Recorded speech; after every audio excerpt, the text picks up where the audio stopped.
Chris and the guys at Greenview Construction LLC are a firm offering professional services in design and, of course, construction. And they are proud to announce that they've completed design and 3D renderings for 2 spec home models located in the Jupiter and Palm Beach Gardens area, sitting on over 1 acre lots. Now, they've got 4 lots available for these model homes. The first is a British West Indies model style, totaling just over 4,500 square foot, air-conditioned space, 5 bedrooms, 5 bathrooms, and they boast 16-foot ceilings in some areas. The second, more traditional style home, 3,100 square foot, air-conditioned space, 4 bedrooms and 4 baths.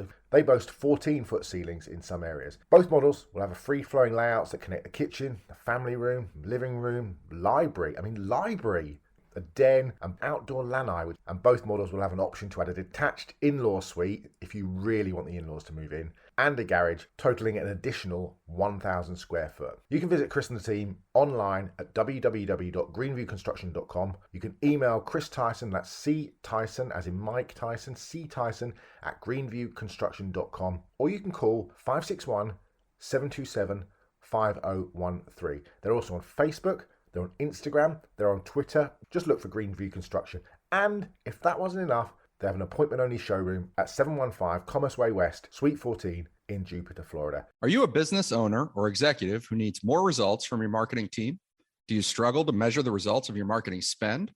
Or do you need to spend less time running marketing personally? A metrics marketer fractional CMO can help. A fractional CMO delivers measurable results and value by combining real-world experience with a proven marketing framework and process, all at a fraction of the price of a full-time marketing leader. We manage and enhance your existing marketing team while creating programs designed to drive awareness, revenue, and growth for your company. Let us create, manage, and deploy a marketing strategy to help you reach your goals faster. Visit yourfcmo.com, that's yourfcmo.com, to request a free, no obligation consultation. Mention 3YPC for a special discount of 10% off our services. Grow your business faster with a fractional CMO. This show is brought to you by Prize Picks. Prize Picks is a revolutionary new daily fantasy game whereby you pick 2, 3, or 4 players to go over or under their fantasy point projections, and if you're correct, you win. Pick 2 or more players from the same sport or league, or go cross leagues for your parlay. Use the promo code 5, that's FIVE 5, and receive a 100% instant deposit match up to $100. But first, sign up at prizepicks.com to start winning today. Are you a South Florida property owner with an insurance claim? Are you dealing with water, mold, or fire damage? Looking for a reputable, fully licensed, insured, and certified contractor? Water Cleanup of Florida is here for you 24 hours a day. When a disaster strikes in your home or business, you need specialized, fast, and reliable services. Water Cleanup of Florida understands the impact and stress an unexpected disaster may cause. With over 62 years of combined experience, Michael, Robert, and Eric and their team is prepared to handle any size disaster. The guys are born and raised in South Florida, so changing the narrative on the way contractors conduct business in South Florida is extremely important to them. Their objective is to make cleanup and insurance claim process painless and hassle-free. Water Cleanup of Florida is also a licensed building contractor, so they provide the A to Z service, one-stop shopping that busy homeowners and business owners require. There's no need to bring in other contractors. They will handle it all for you. Call or text them anytime at 561-408-7835 for immediate assistance. The number again, 561-408-7835. Water Cleanup of Florida. Welcome to 3 Yards Per Carry, a podcast covering the Miami Dolphins and the NFL. Now, here's your hosts, Chris, Alf, and Simon.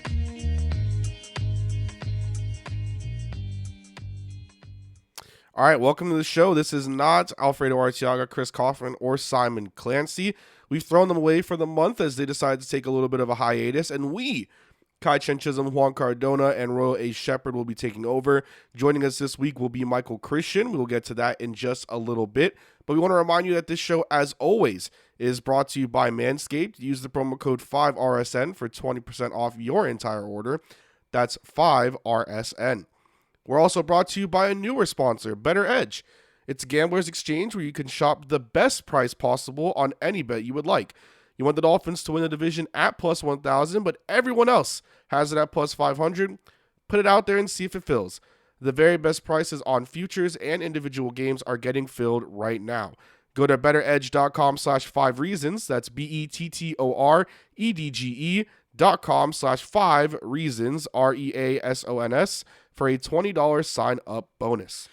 All right, so we're filling in 4-3-YPC. As you heard in the intro, I am Kai Chen Chisholm. Juan Cardona is here with me. We'll be taking you for the month. We'll have other guests coming in and out. But today, we have the extra yard. Me and myself and Juan and Royal, because, I count as two people here. And also, someone who decided to leave us for grander opportunities somewhere else. Michael Christian is here as well. We just want to do a quick little, I guess, Michael, if you want to tell, I know you're in the 3YPC Discord and everything, just, where you been? What's up? How's life been? Where have I been? I have been burning anything that says Celtics, Boston is the color green, has anything resembling Irish heritage, clovers of every kind, 2, 3, and 4. That's all I've been doing to the entire city of Boston. Many expletives to you. I'm not going to curse because it's through IPC and it's more professional. But aside from that, man, just living life. I miss doing the shows and stuff, but opportunities and everything made me move on. But I'm happy to be back with you guys, talking some Dolphins, talking some Tua and McDaniel and Tyreek Hill. And I mean, I'm a season ticket holder now, so I'll have a lot of hands-on Dolphins knowledge. Being a season ticket holder is something that I want to do. I haven't been a season ticket holder since the last time that the Green Bay Packers came down here and Aaron Rodgers beat us with a touchdown in the back corner of the end zone. So, it's something I want to become sooner or later here again in the future. But Juan, before we introduce Royal as well, everyone knows Royal, but we'll get into that. Me and you are taking over. Do you have anything that you want to say just to the 3YPC listeners and how we're going to get into everything this month? Hi.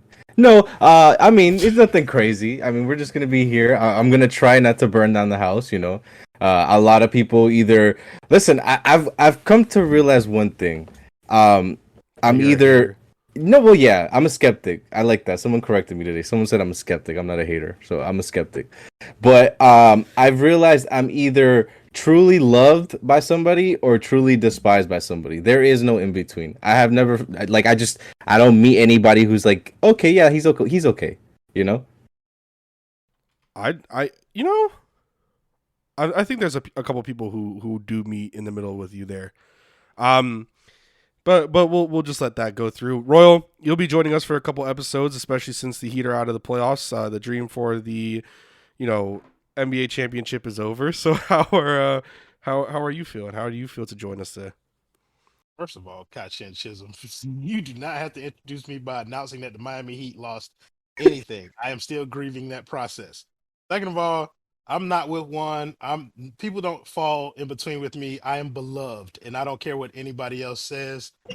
Contrary to what you said earlier, the Miami Dolphins audience doesn't really know me. I guess there's a cross between. There's a semi-small cross between the extra yard and 3YPC, a small one. Yeah, they Plus, know you as a Heat Packer person. fan. No, they know him as the that. Packer fan too. Yeah. More than anything, I'm just really excited to be talking to Michael Christian again. That is my guy. that is my boy. So I'm really happy to be able to get on stream, or not a stream, a podcast or whatever, just to talk to Mike for a couple minutes. So, but yeah, I'm happy to be here. Thanks for having me, Mike. I'll bring this to you first because the person I'm going to ask you about is also the first name of the head coach of the Miami Dolphins. Mike McDaniel has come in to the Miami Dolphins, and it seems like there's been a small bit of change with how he's done things. We've seen a change in Tua recently as well because of that. So how would you say you've seen like this change between how Tua has acted with Mike McDaniel now as the guy? How would you see what Mike McDaniel has done as the head coach of the Miami Dolphins thus far? Hasn't coached a game yet, but thus far. Yeah, I mean, I'm glad you threw in the hasn't coached a game yet so far, just because that is a big part of it. I'm excited to have Mike McDaniel here. I was with you the entire time. Like, Mike McDaniel was the one I wanted them to bring in. I wanted him to kind of rejuvenate the offense, really get it going. And I like so far what I'm seeing that he's bringing to Tua. I will say though, there's a little bit of it's like when you get from one relationship to another, right? You're in a really bad relationship and you're focusing on the bad things. And if you look at his relationship with Flores, they didn't get along very well. Speaking of Tua and Flores, it feels like they weren't on the same page. Flores was potentially trying to replace him, possibly didn't have a lot of faith in him. And now he has a guy in Mike McDaniel who is saying the exact opposite of all of that. Whether or not he actually means it, we don't know for sure. So far, it's been proven true, but we don't know for sure. So it's easy for Tua to feel more comfortable. It's easy for him to be happy because now he's in a place where they actually talk about him and they talk about him positively, not just he's the quarterback of our team, which is just baseline. So I'm glad to see that with Tua. But I will say it is early on, and I think there are so many strides that we all want to see from Tua on the field that as happy as I am to see what he's saying off of it, I just need to see the product, and I need to see the product come in games where it actually matters. And I need to see him start being the reason why we're winning as opposed to a part of the win. And so hopefully Mike McDaniel and the offense and Tua's new confidence can make that happen. But I'm not ready to say that for sure yet. But these are all steps in the right direction, so I'm happy to be taking them. Yeah, and I want to pass this off to Juan because I know that Juan is probably the biggest critic of all of us with Tua Tagovailoa, and has probably been the most skeptical just off of any change to what he can bring. And I know he's beloved by the OnlyFans chat. So, Juan, you brought the topic to me about the change between Tua now with Mike McDaniel versus Tua with Flo. And we'll have an audio clip from Cameron Wolf that we'll talk about a little bit later with Tua. He talked about the whole keyboard warrior thing. But how do you feel with this change? How do you see Tua right now? And how do you see Mike McDaniel as well? Again, hasn't coached a game yet, but how do you see him in your eyes? Mike McDaniel to me has been, like I like this press conferences. He's like, it's definitely somebody I'd probably, do some extracurricular activities with. Because he's sarcastic. He kind of knows how to, talk to a crowd and not really say much while kind of saying something. And it's not as like antagonistic as like Flores was, where like you kind of were like feeling like you were asking like, the White House for like nuclear codes, and he's like, trying to fight you for it. Do you feel, sorry to cut you off, do you feel antagonistic in terms of Flores? Or you see more like COVID brain has me, the word is in my head. What, like, full of himself, I guess is the way to ask that.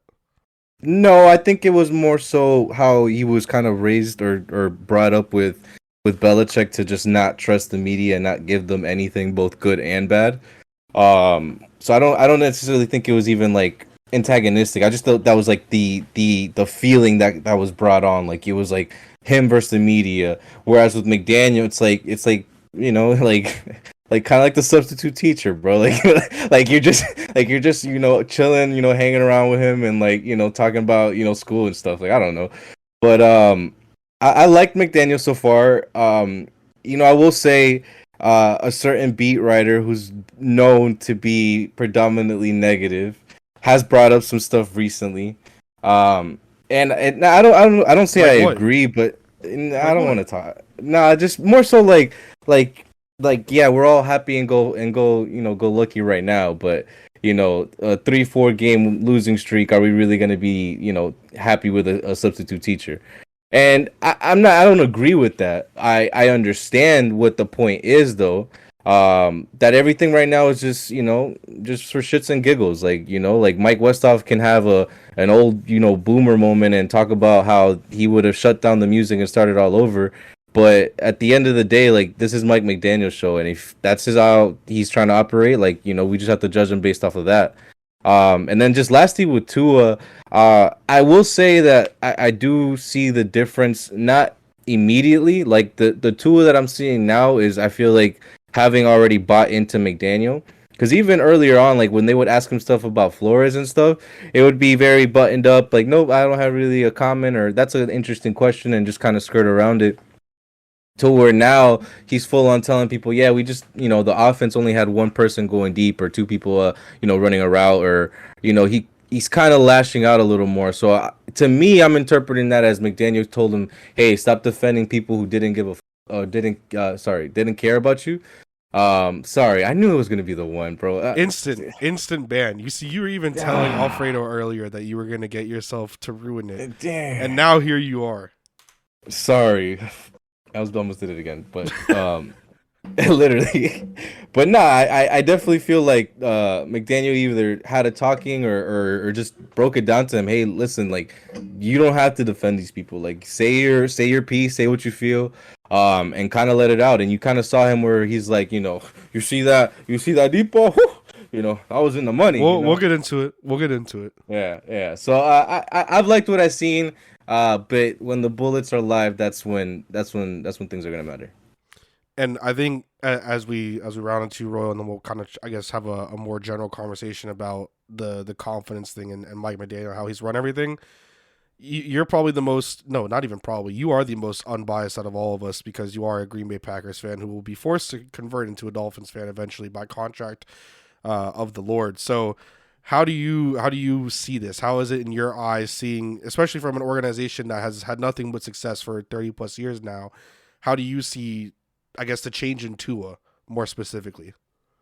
Okay, so honestly, I'm a mixture of what Mike and Juan said. Like you said, I'm pretty unbiased, so I don't really care either way. By the way, I'm like a 30% Dolphins fan now. This is like 10 years in the making with my wife of me watching the Dolphins. So I'm like 30% Dolphins fan. Either way, but yeah, I'm with Juan and Mike. This doesn't mean anything. There are no pads. There's no real meaning behind what's going on. I do like the confidence that Tua is exuding now. This is more confidence than we've seen him have his entire career, and that's big for a quarterback. Like, confidence is huge. So you like to see him blossoming in that way. But again, everybody can be confident when you're not getting sacked.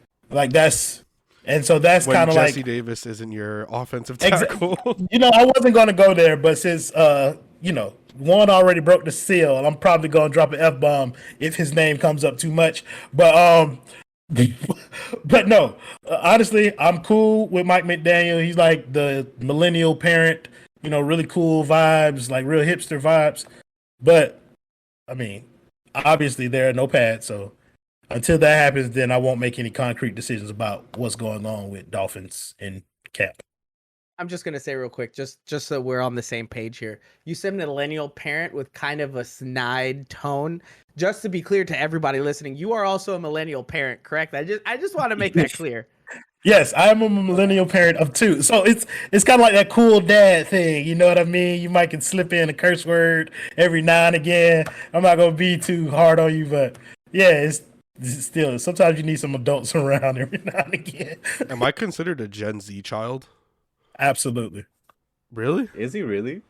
I don't think so, but I'm just gonna go with it because he's so young. I'm 24. That's not that, I don't think I'm a Gen Z. I'm 10 years older than you, Kai. You are officially Gen Z, Kash. You're 97. If you're 97, you're Gen Z, I think. We literally skipped a whole generation on hosts. We went from Alfredo to Kai. They just skipped over millennial completely. That's how society. That's how society does us anyway. Sorry, the millennial, bro, we just kind of skip over. Listen, for anyone listening, we're trying very hard to. Well, for one, I have COVID brain, so I just have Juan brain. Yeah, so. I'm everywhere and anywhere. As I'm trying to navigate through everything, and then also trying to keep Juan to not make everything go off the rails, because this isn't necessarily the extra yard. This is 3RPC. It's a little more professional that we have to be. But I think it's a great way to sum up Mike McDaniel, in my own opinion, is he said it himself when he was on the McAfee show all the way back before, I think it was during the Combine, where he said he's a 0-win head coach. And I think that puts it the best way. Like, we can all be as happy as we want, and we could all be as proud as we want. The orange jersey, it can be a whole thing. Today there was the video of Tyreek, Dolphins social media team that probably needs some audio instead of just no audio, but that's just my own little beef. But, he is a 0-win head coach, and he said it himself. And I think that going further and trying to predict anything else on what he can be is a disservice to him and his career and what he's tried to do thus far up to this point, and would be a disservice to the Miami Dolphins. We do have a clip.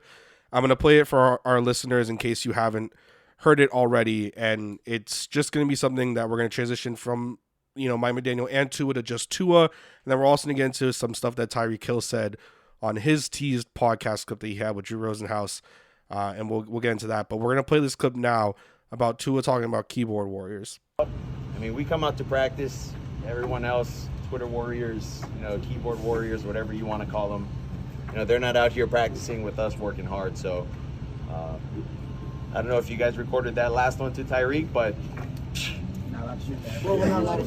so he talks about that. That's from Cameron Wolf. He's the one who recorded it. Of course, you've seen a lot of different videos, a lot of different audios coming out through various reporters, but he talks about the keyboard warriors thing and the confidence. And I want to go right back to you again, Royal, just because I think, again, you are the most unbiased out of all of us. Seeing that and hearing Tua, I guess, address what he had already, what everyone says about him, and how he mentioned the PR person for the Dolphins and Nolan, and he said that she brings the news to him and he kind of just has to hear it there. Do you think it was wise for him to kind of bring that up to light, like saying, I hear what you're saying, and kind of calling that out? If that's the way that he chooses to show his new confidence, is by putting himself in a position where he's vulnerable to more attacks, because I believe that's what it does. Like, it opens you up when you start talking about stuff like that. It opens you up to more attacks. So if that's the way that he's going to show his confidence, is by allowing himself to embrace those attacks, then I'm fine with it. Like, I don't care. Like, I'm sorry that it sounds like that to most of you Dolphins fans. Believe me, I know how it sounds coming from my mouth. But I don't care. Until there are pads and people trying to kill him on an NFL field, that is when I will evaluate all of this new stuff that's coming with Mike McDaniels and Tua Tagovailoa. And I'm sorry that's not an elaborate answer, but that's why you have Mike and Juan, who are going to give you much more context into their opinions than I would ever have on the subject. No, but I think what you said makes sense. I mean, in terms of being vulnerable, because as you mentioned at the top there, it's going to bring him to be more, I guess, susceptible to anyone coming at him. He does mention, in the end of the clip saying, I don't know if any of you guys saw, but that one's Tyreek, which we cut off there a little bit, but it is a part of the end of that clip where he says, that ball to Tyreek, I don't know if any of you guys caught it, but that was money. And it's like, it does bring that up where in game one, in the preseason, one mistake, even in open practice with the fans and those joint practices during preseason, people are going to be like, was that money? Was this what, judging every single throw now. So I did want to ask that. Kai, Yes. You lowball yourself. You're just as good as troll as me, brother. Let me tell you. This isn't a troll at all. Why do you say that? Why do you say that as big of a troll? Because that was my first reaction when you said the haters are gonna come, or whatever you said. The haters are gonna come and say, and I was like, they're gonna say, was that a money too? Because that's what I would say. So if you're thinking it, bro, I'm. And by the way, I initially thought you were gonna come to me because I felt like out of anybody here, that was more of like a direct shot from Tua. Because I feel like I would be the keyboard warrior here, who still beats up orangutans, by the way, in case anybody's concerned or worried. Bobcats too. This obsession with you and saying you can beat up an orangutan is one of the. I've already broken it down how it's gonna happen, Kai. My daughter's behind me. The adrenaline's gonna pump. I'm gonna turn like Gear 5 Luffy, and that's it. I'm going ham. That's all I have to say. But to get back to Tua. Oh yeah, Tua. I forgot about him. But no, listen. It more so to like what I was saying originally. Like it looks like McDaniel kind of told them, hey, relax. Like, it's the media. They're not gonna bite you. They're not gonna act crazy. He is out there, flexing a little bit. He did, talk about also like the first day of practice not being up to standards for the offense and how he obviously leads it. So I know it's kind of more so like Royal saying it's all like dressing at this point. It's nothing really like to go ham about. Like, the only thing to me I will say is that he does seem more confident. Whatever that means or whatever or however that affects on field, we're gonna see, right? Because to me it almost feels like the angle that McDaniel's playing is this guy needs to be like brought along and talked nice to and positive reinforcement. It sounds like some like patient from like, pandering. never mind. Like yeah. But if that's it's gonna take, then so be it, because it is make and break, or make it or break it. We all know and we're all aware the two insurance policy, the two first round picks are right there. Whether they're going to be used to help Tua or to replace Tua is strictly and only on Tua. And that's really it, man. Like we're just waiting, see, and hoping that the old line is not going to be the crutch of the excuse, because we know damn well the wide receiver room isn't, and we know, or we think, based off McDaniel's pedigree, that the run game won't be the excuse, and we think that the Barring an defense injury, would knock on wood for Yeah. that, please. There's a lot of that for a lot of different players. But even the defense bringing back Josh Boyer, we know, or we think we know what we're going to get out of them. The quote-unquote unknown right now is Tua, and we'll go as far as he'll take us. And not for nothing, there is a scenario where Tua doesn't play good, but the team still wins. Just as it is likely that there's a scenario where he plays good and the team isn't good. So I'm open to all the possibilities, and I'm really just excited to get it going. Mike, I know you've been trying to get in on this as well. Yeah, I think so. Here's my thought process, and I'm gonna crown myself this out of the four of us here, and I don't think any of you would dare argue me on it. I'm the biggest Tua fan and supporter out of the four of us currently on this. Absolutely, 100%. You have like 6 jerseys. I just like to argue, so I would probably say no. Yeah, I'm voting myself. I'm voting myself just so Michael Christian could be wrong. Sure, but you're both wrong. Here's the biggest takeaway I had from that whole comment, that whole series of questioning and everything Tua was saying.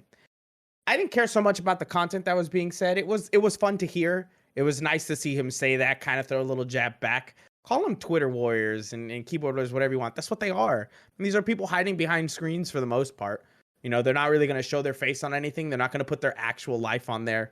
The biggest thing that I took from it was this was the first time, I think probably ever, since Tua became a member of the Miami Dolphins, where Tua seemed like a human being to me. And that's not to say that he wasn't a human being before, but everything he did and said felt very much like it was the right thing to say. He said it for a reason. He was told to say it. He was kind of concealing himself and hiding himself a little bit. When he was first drafted and he was first coming out, there was a documentary that I think was like Fox Sports did or something. And I watched that, and he seemed like a really fun guy. Like, he loved his teammates. He always wanted to bring them around to everything. Everything was good. And I understand it's a documentary, so they're going to pick and choose a lot of stuff that they show in there. And there's always ups and downs. But there's never been a point where it's felt like Tua has kind of let loose and had fun with anything since he became a member of the Miami Dolphins. Even when he got drafted, all the interviews felt a little bit robotic. And I'm not sure exactly what it was. I think it was just a mixture of the injury stuff, maybe the coaching situation and everything. This feels like he is coming back into his own shoes. He is being himself. And as long as we win or lose with him being himself, I'm going to be good. Because that is what we drafted. We drafted Tua the person because we wanted to be good at football, but be yourself out there on the field. Don't hide it. Don't bottle it up. Leave it all out there. Be who you are, and we'll go from there. I'm glad to finally see that happening, and that was my biggest takeaway from all those comments and everything he made. That sounds like a Disney movie. You can make it sound like whatever you want, but if Moana. I'm telling you right now, that's a great pick, by the way. Moana's a fantastic He can movie. be. That movie's fire. Listen, if he's the Maui to my Dolphins, I'm chilling. He can sing "You're Welcome" all day long, and I will not complain. He's more the chick. Never mind. No, say it. I'm sorry. Say what you're gonna say. Who's the biggest Say what Tua you're fan gonna then, say. Juan? Say what you're gonna say, Juan. It needed to be He's said. he's the little chicken that tries to eat the rock. I'm sorry. You are the biggest hater. It has to You be really are. And you know what? You are the Twitter warrior. I think when he was speaking, he was thinking specifically of you. Actually, I take that back. I take that back. He doesn't know who you are. So wait, Facts. that was gonna be my follow-up question. Do you? And I know that Juan, out of all of us, you're the one that goes at people the most on Twitter. You go at Perform, his trainer. You go at everybody. Whether for better or for worse, it's just sometimes you have genuine discourse with people, and it just ends whatever. You're right, or whatever. Agree to disagree, and it just goes on. Do you think that there's any chance that any Dolphin player knows who you are? Or knows that you exist off of anything, that maybe anyone sent a tweet that you have sent out into the world? Yeah, for sure, Trill, 100%. Because last camp, all I kept doing was taking a picture of him walking down as the first player, and his dad would always be the first one to like it. So yeah, probably Trill. Yeah. So you don't think that anyone knows you for anything bad? Like, you don't think that maybe there's a chance that Tua's working out with Nick Hicks and Perform, and you tweet some outlandish you tweet some outlandish stuff, and it pops up? Wasn't me. Was not me. How am I the last one standing in this conversation? Right. Michael Christian, you don't count. Like, you don't count. How am I the last one standing here in terms of language? I mean, this is the momentous occasion. Alfredo Arteaga, I should be the one hosting 3 yards per carry. I'm just going to put my bid in right now. I blame COVID for this because you guys know that if I need to be professional, I'll do it. That just slipped. Anyways, Juan, you don't think that there's any other player besides Trill? Maybe Austin Jackson. The other day I was looking up some tweets of mine of Austin Jackson, and they were pretty brutal. I'm not gonna lie. I even read them and I was like, damn, bro, like ease it up. Like these guys have kids, but I'm really not that bad. I'm more so like just skeptical of Tua, and I will admit to that. I could be loud and I could have a lot of numbers to show it. But most everybody else, I've done Christian Wilkins, I've done JP. I somehow stand for Noah Igbenogany. So I don't know. Like you are the biggest Noah Igbenogany stan. There's that Twitter account that the god of the 2020 draft or something like that. I swear that has to be you. There's no shot that it can't be you. You had to have made that account. Follow each other. It has to be. That's all I can say on the subject. It has to be you. But I think it's a genuine question and we'll get into Tyreek, what he said, just because I feel like those three things are things that I really wanted to focus on. I know you did send me a list of stuff, and one of them we did use. But I think there's a valid point in asking if you are one of the most, I guess, hated of the Dolphins Twitter people, just because you do tweet a lot of outlandish things and you are one of the I guess most spiteful people on there. And I think a lot of people on OnlyFans would have to OnlyFins would have to agree with me on that one. Do you think so, Juan? Yeah, 100%. I'm annoying. Like I listen, I live my truth and I don't hide it from nobody. I am a Sour Patch Kid. Whether you get to the sweet side or not, that's on you, bro. Like you just gotta deal with it until it gets there. And truthfully, like a lot of the times, like I guess I piss people off because I make sense in my own convoluted way, and there's not really much you could do to move me from there. So, I don't know. All right, so I want to get into the Tyreek comments, and then we'll see what else we get into here. So Tyreek, and we have a clip about it as well. Teased the podcast that he has. I apologize because I don't know who his co-host is. But I know that Drew Rosenhaus was featured on the teaser episode, and the podcast is being called It Needed to Be Said. So in it, he references how and we have a clip, we'll play it. Tyreek wanted to be in Kansas City. That's you say that again. Tyreek wanted to be in KC. Wanted to be in Kansas City. Do you think this was a situation to suppress his stats, to drop that value down when it came to a potential trade? There he references how they wanted to stay in KC. It was always about staying in KC. Money didn't work out, whatever the situation. And then, he ended up picking Miami. There was a conversation being asked by his co-host if he thought that they were trying to, I guess, suppress him to have him be less valuable in terms of a contract negotiation. I think it could be a big topic, but I have to ask, and I'll start with Michael. Do you think that it's just a situation where you're just saying, all right, a player's coming out with a podcast, you got to pick one of the most, I guess, clickbaity things that you can have to say? I think that's part of it.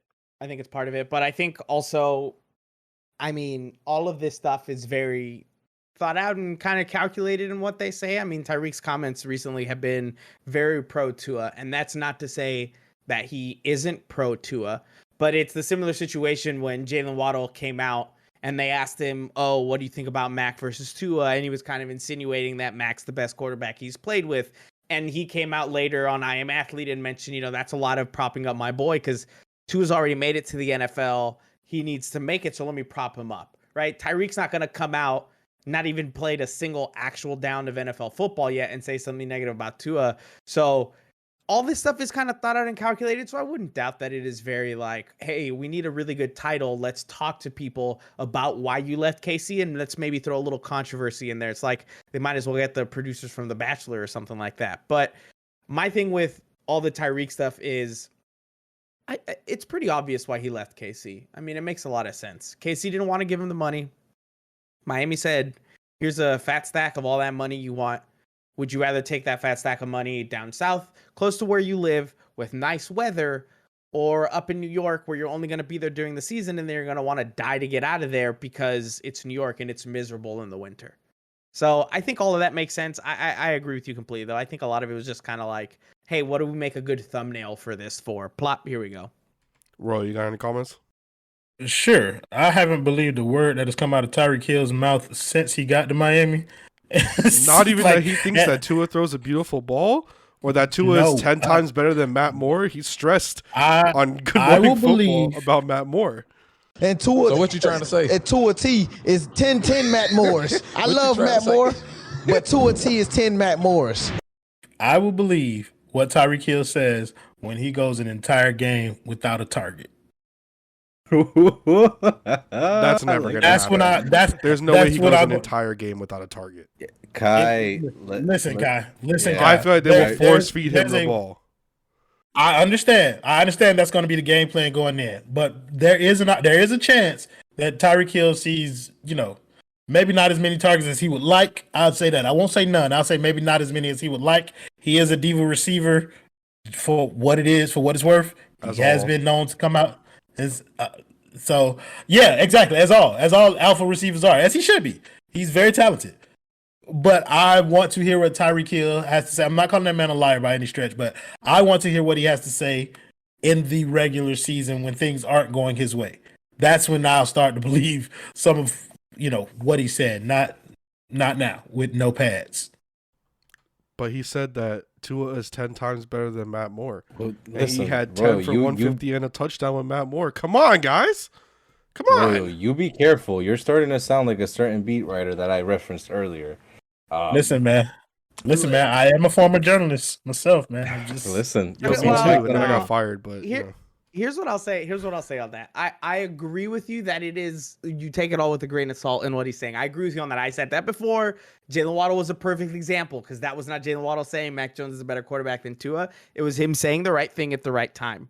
The other thing I will say too, though, is I'm also not going to assume the worst of this, but we have seen this play out before where Miami's in need of a receiver. They go out and get a number one target. Brandon and then if things aren't going super well, it doesn't go great. Examples. Wait, Mike Wallace and Brandon Marshall. I question. I am basing this off of history of what I've seen from Dolphin receivers, as well as what I know of Tyreek Hill to be true. And here's what I will say. I genuinely think this one will be different for one major reason. And that one major reason is I don't think Tyreek Hill coming to Miami was the same situation as those other two coming to Miami. Mike Wallace, Brandon Marshall already had their kind of things going on with like not getting along with their teams and everything. And they hadn't won anything yet. I mean, I think did Mike Wallace have a ring? I don't remember. I'm not sure if he was on the Steelers teams that did win a ring, but I can double check that really quick.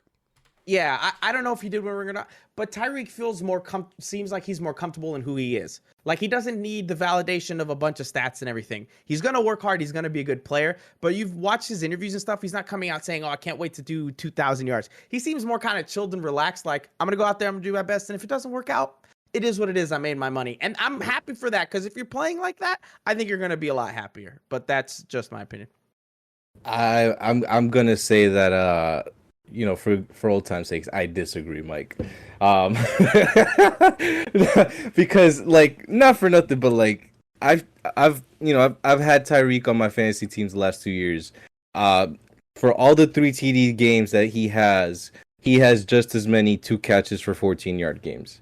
And that's with Patrick Mahomes, right? And those most of the time are wins because the team, the defense sells out completely to stop him, and everybody else has a field day.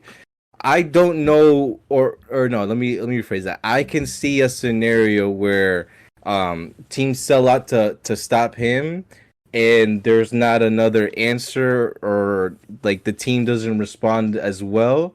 And now he's looking at losing while not being a part of trying to even be able to help the win. So that's the only thing I would say with Tyreek, and really any diva receiver, like, and I say diva just because any top 5, top 10 is diva. That's just the moniker that we all give them.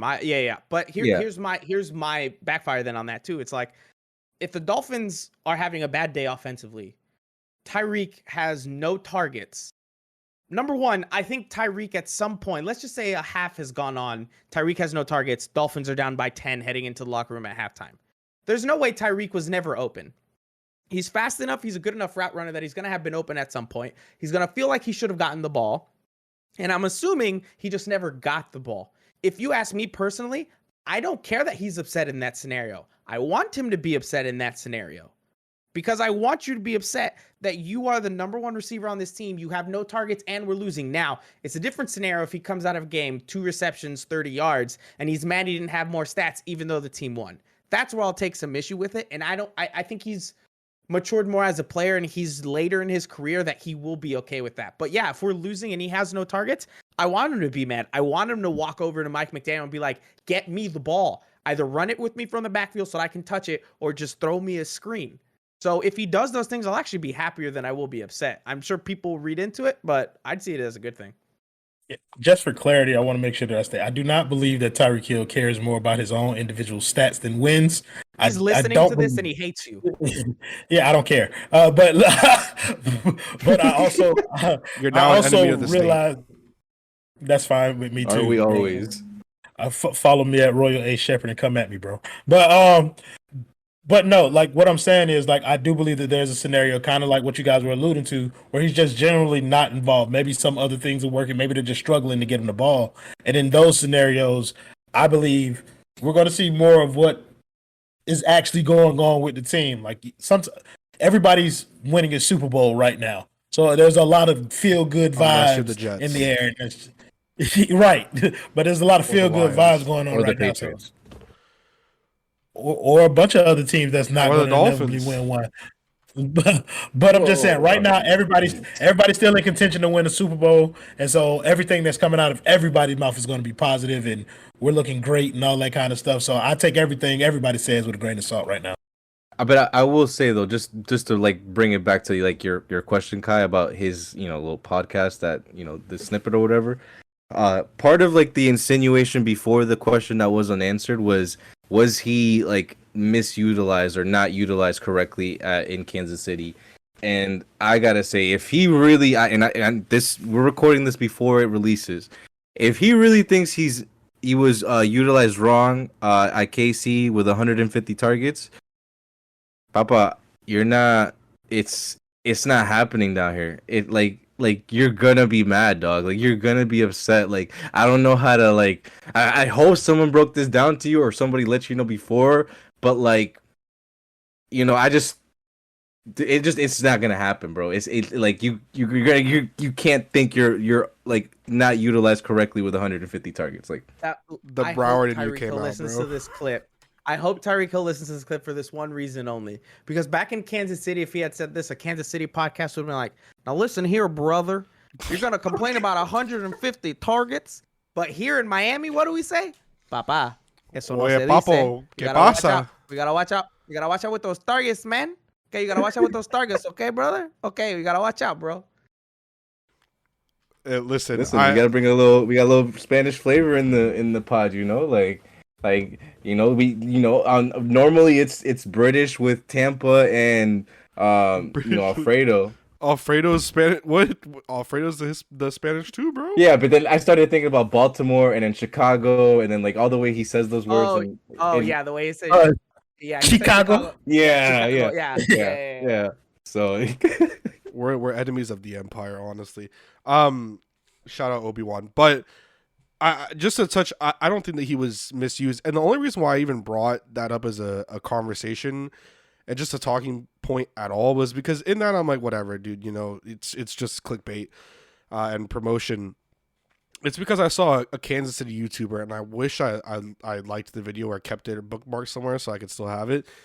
But he was really mad about it. They were going in about, you're going to go over there with Tua turn the ball over and you're just going to not have a good year and you want to complain about targets and you want to complain about this. We weren't going to pay you. It's not about the money, but then all of a sudden it is about the money and it's not about respect. Like, I think we all know respect and money come hand in hand in this business.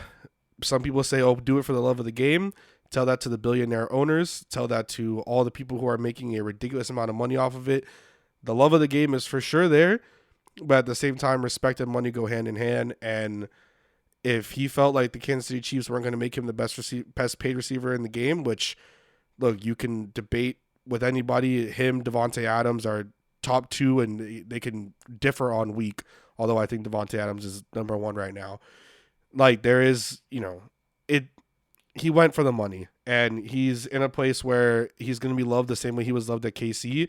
But I think you guys bring up a great point. It is going to be interesting to see how he is after, a few losses. And it'll be interesting to see how Mike McDaniel is and Tua after maybe 2 losses or after getting blown up by the Bills again. The losses are all hypothetical, though, because this team is going 20. We're going 10-7 in a playoff win. Well, I say 20-0, but opinion. it is 20-0, right? Because it would be 17 regular season games, divisional wild card Super Bowl. So divisional championship Super Bowl, not wild card. No. 20-0. It's easy. Listen, it's Royal, easy. the Packers are going to lose in the conference game again, okay? When did we turn on the PS5? That doesn't even happen in Madden. I'm not going to lie. I have played about 4 different franchise seasons. And in all of those, by the end of the season, Tua has a superstar X Factor, and we're 20-0 straight to the Super Bowl, okay? It's fantastic. He's playing on rookie. No, I mean, Mike is actually obviously the good luck charm, so he's going to be there all season. So if anything, we're going to be able to blame Mike if it doesn't work out. So yeah, I'm ecstatic every for the game year. I went to last season, Mike, we won. So if you go to all these games and we lose, it's your fault. I can say the same thing. I was there at the Texans game and we won. I went to multiple. I went to like 5 games. Every game I've been to. I got to see Juan like Tua Tagovailoa. It's never been seen before. That's exciting. That is exciting. You, Mr. Hoo-Hoo. I can either confirm or deny that video is of me. So we have a couple minutes here as we round down the first installment of The Extra Yard Destroys 3 yards per carry. God, I hope they still have something after we're done. Like, of course. I hope people still come watch and tune in. Well, they will not. They will not. I know they're. My biggest question is, I'm curious if this falls under the category of things that Ann is going to hand off to Tua. That's one of my biggest questions. And I think it might just be a supercut of everything Juan has said, and that's going to be fantastic. Honestly, if any of us, myself or Juan or Royal or you, are even at training camp or at any of these practices, for one, I'll be holding a camera, hopefully this time not in a horrible way. And, maybe Tua will have a liking to me, and then he'll look at Juan and he'll be like, Papo, we're not friends anymore. That's just what it's going to have to be. He's definitely saying brada. He's not saying Papo. Like, come on, bro. If Tua comes out into a press conference with a café con leche tostada and like an empanada or something, what are you saying?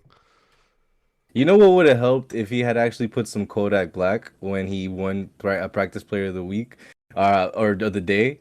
Because then when they asked him, he's like, nah, and then he gave like half, kind of gleeful, and I didn't appreciate the disrespect to the Broward legend. That's how far it is for Juan, though. Now he's come to hate everything he does, I'm including looking for music something selections. to like. I'm looking for something to like. Juan, when you start talking about the boy Kodak, you bring out that Pompano boy in me. You know what I mean? But we're being professional right now. Juan. We are being professional. So we're buttoned up. We'll round it out here. This isn't like the extra yards, so there isn't any way for me to press a button. All of a sudden, music comes on and everything ends. But I do want to thank everybody for listening to the episode thus far. Hopefully, throughout June, we can keep you guys entertained. I know the 3 yards per carry usually is not in for June. So for us to get this opportunity, obviously, a thanks to Simon, a thanks to Chris Kaufman, and a thanks to Alfredo Arteaga, obviously, for giving myself and Juan and Royal the chance to be able to come. Thank you to Michael Christian for coming on. We haven't been able to hear his beautiful voice in quite some time, as he chose the same thing that Tyreek chose and was able to go and pursue better opportunities elsewhere. So thank you guys so much for listening. We will see you guys next week. I'm not going to say who the guest is going to be yet because I still need to confirm, but it should be a good one. So we'll see you guys next week. That's been the podcast. Thanks for listening to 3 Yards Per Carry. You can subscribe via iTunes, on Podbean, or your usual podcast provider.